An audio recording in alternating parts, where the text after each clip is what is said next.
Y entiendo que es muy difícil a nivel político, porque al final dependen de los votos para volver a ser elegidos, recortar y directamente decir, voy a recortar de aquí, voy a perder votantes sí o sí si recorto de aquí. Entonces es un sector del que no quieren recortar.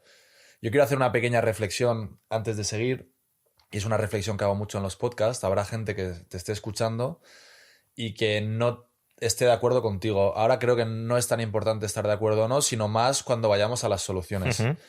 Quiero decir 3 cosas. Una es que las soluciones en la economía, creo, por lo que se ha visto, que nunca son tan obvias. Pongamos el ejemplo de limitar el precio de las viviendas, que ha hecho que se encarezca en Barcelona el precio de las viviendas.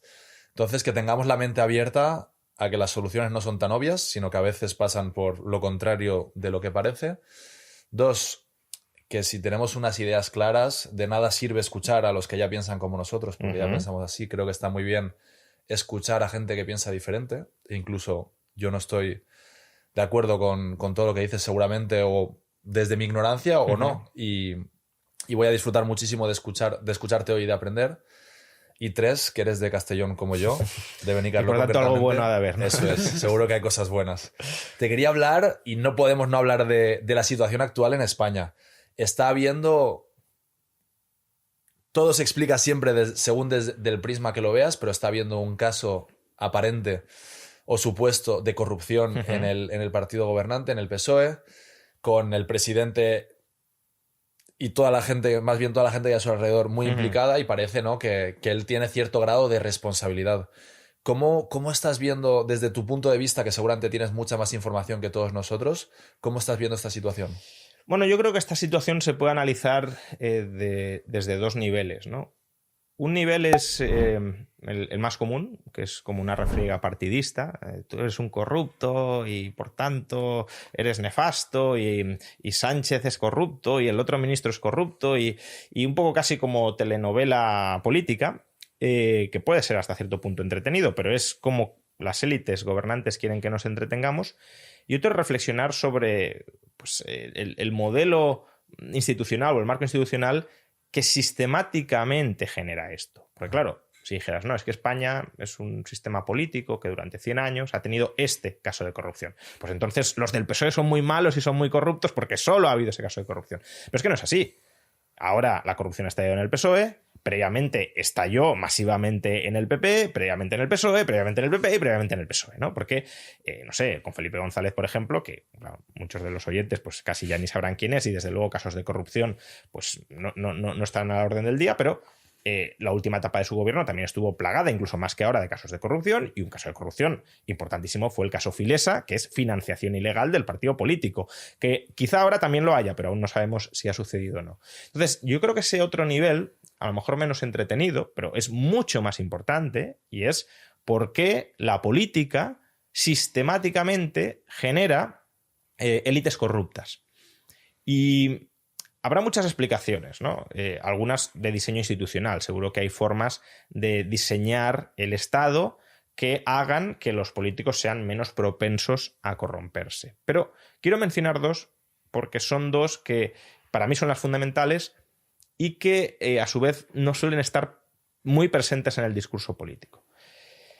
El primer mecanismo es que a la política tiende a entrar gente con ambición de poder.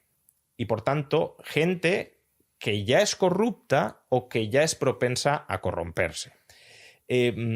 Cuando uno está obsesionado con el poder y además quiere el poder a cualquier precio, pues obviamente va a tomar todo tipo de atajos, morales e inmorales, para conseguir el poder. Y uno puede decir, no, pero yo conozco gente que se mete en política y es honesta. Por supuesto, pero esa gente no prospera en el escalafón político.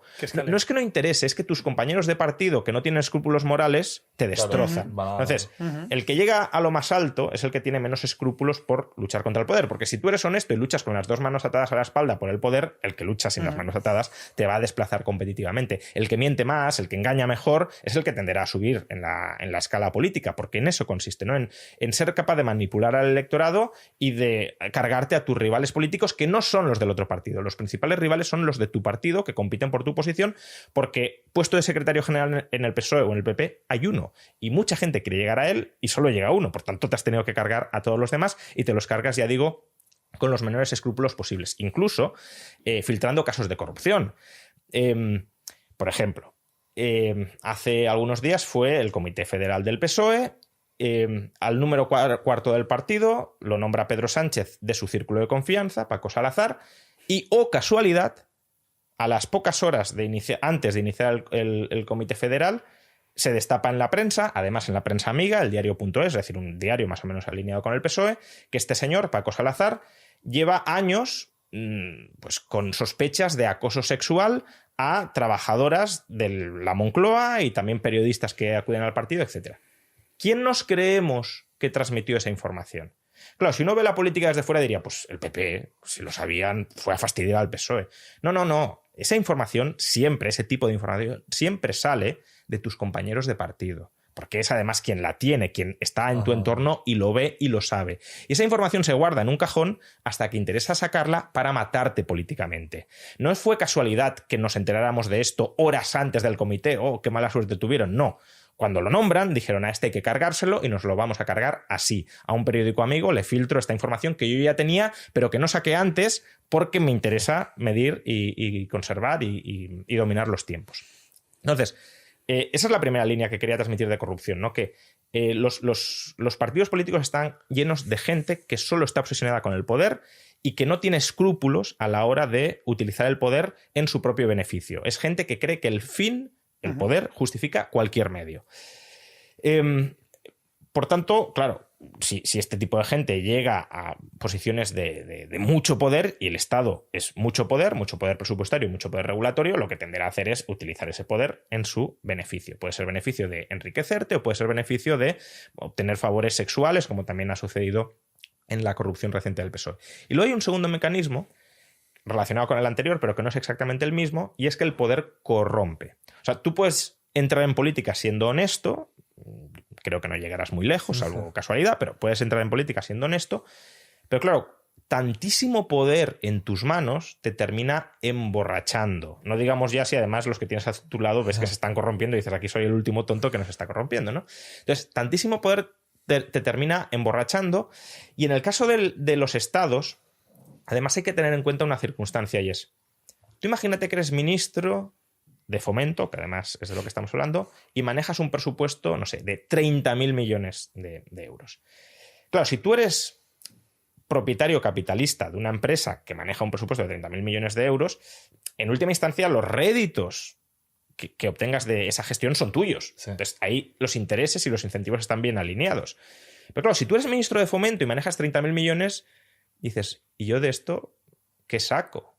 Saco mi sueldo de ministro, 100.000 euros. No está mal, sobre todo para los sueldos que hay en España. Pero comparado con 30.000 millones de euros al año, entonces empiezas a pensar, oye, ¿y yo esto no lo puedo de alguna manera instrumentalizar en mi favor? Tampoco te digo que darme 1.000 millones, pero si la obra pública, en lugar de asignársela a este, se la asigno a este otro y me da 1 millón... que sobre, no sé, a lo mejor le he dado un contrato de 1.000 millones, pues 1 millón sobre 1.000 millones ya me dirás qué es. O si apruebo esta regulación que favorece a esta empresa porque a lo mejor expulsa a estos competidores, pues claro, esta empresa va a ganar mucho más dinero gracias a que yo he aprobado esta norma. Oye, y de todo ese dinero que va a ganar, yo no puedo ver nada. Entonces, la persona que está al frente de la política está todo el día pensando en eso, o termina pensando en eso, porque además su vida política tiene fin, con lo cual dice, oye, es claro, yo estoy aquí 4 años, pero luego me veo con una mano delante y una detrás si abandono el ministerio. Y todo eso, el excesivo poder del Estado en manos de unas personas, pues termina, por supuesto, incluso corrompiendo a las personas honestas. Estoy súper...